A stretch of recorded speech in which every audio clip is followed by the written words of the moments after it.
പഴയ കാലഘട്ടമാണോ, retro mood വേണോ? നായകൻ ദാ റെഡി.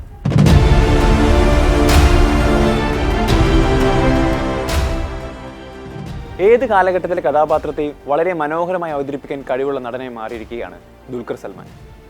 മലയാളത്തിൽ നിന്ന് തുടങ്ങിയ ദുൽഖർ ഇപ്പോൾ തെലുങ്കിലും തമിഴിലും റെട്രോ നായകനായി മാറിയിരിക്കുകയാണ്. ഇന്ത്യൻ സിനിമയിൽ വേറൊരു നടനും ഇത്രയും വിജയ ചിത്രങ്ങളിൽ റെട്രോ വിന്റേജ് നായകനായി അഭിനയിച്ചിട്ടുണ്ടാകില്ല എന്ന് തന്നെ പറയാം.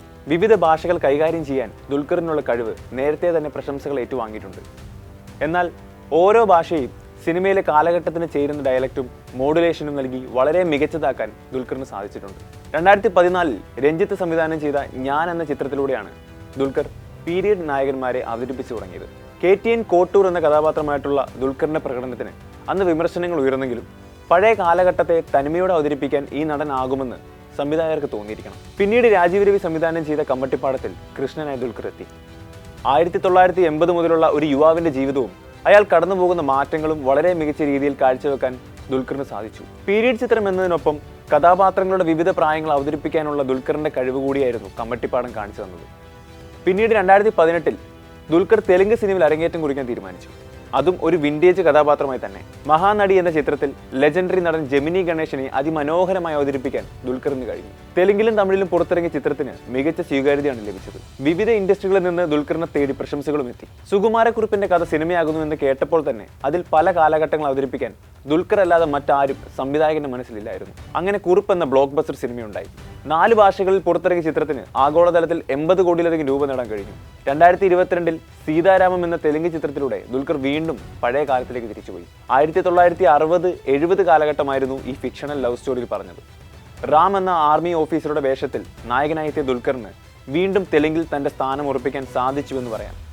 മൃണാൾ താക്കൂർ നായികയെത്തിയ ചിത്രത്തിന് ഇന്ത്യ ഒട്ടാകെ മികച്ച സ്വീകാര്യതയാണ് ലഭിച്ചത്. പിന്നീട് വന്ന ലക്കി ഭാസ്കറും തെലുങ്കിൽ ദുൽഖറിന്റെ സ്റ്റാർഡം വർദ്ധിപ്പിച്ചു. 1980-90 കാലഘട്ടം വളരെ രസകരമായി അവതരിപ്പിക്കാൻ ദുൽഖറിന് ലക്കി ഭാസ്കറോട് സാധിച്ചു. ആഗോളതലത്തിൽ 111 കോടി രൂപയാണ് ലക്കി ഭാസ്കർ നേടിയത്. മലയാളത്തിലും മികച്ച കളക്ഷൻ സിനിമയ്ക്ക് ലഭിച്ചിരുന്നു. ഇതിനിടയിൽ കൽക്കിയിലെ ക്യാമിയോ വേഷത്തിലും പ്രസന്റിൽ നിന്നും മാറി പാസ്റ്റും ഫ്യൂച്ചറുമായിരുന്നു ദുൽഖറിന്റെ തട്ടകം. ഇപ്പോഴിതാ വീണ്ടും ഒരു റെട്രോ സംഭവമായി എത്തിയിരിക്കുകയാണ് ദുൽഖർ. അതെ, കാന്ത.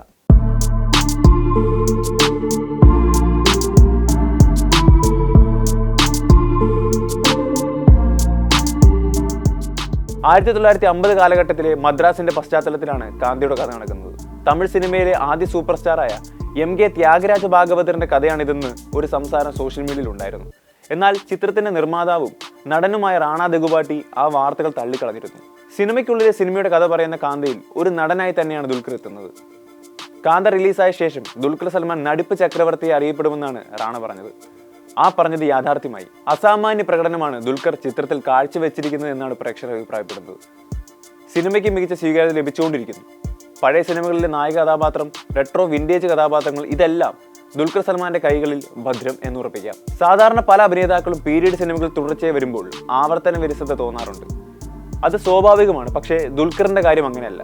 വ്യത്യസ്തമായ റോണറുകളിലുള്ള സിനിമയും കഥാപാത്രങ്ങളുമാണ് അദ്ദേഹം തിരഞ്ഞെടുക്കുന്നത്. ഓരോ സിനിമയിലും തൻ്റെതായ രീതിയിൽ കഥാപാത്രത്തിന് വേണ്ടി മാറ്റങ്ങൾ വരുത്തിയാണ് ദുൽഖർ അഭിനയിക്കുന്നത്.